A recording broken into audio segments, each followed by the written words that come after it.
Xo'sh, endi nima bilan shug'ullanmoqchisan? Seni ana bu yerda kutib turaman.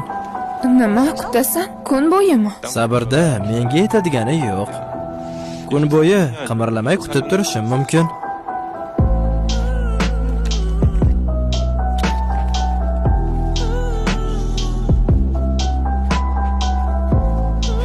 Kuning yaxshi o'tsin.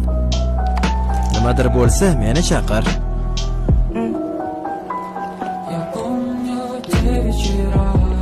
Rahmat senga, Liyon. Yonimda bo'lganing uchun. Aralashsang, ikkovingizdan biringiz o'lishingiz mumkin. Buni hammasi Imogi qayta tug'ilganda hal bo'lganda, balki meni so'nggi hayotimdir.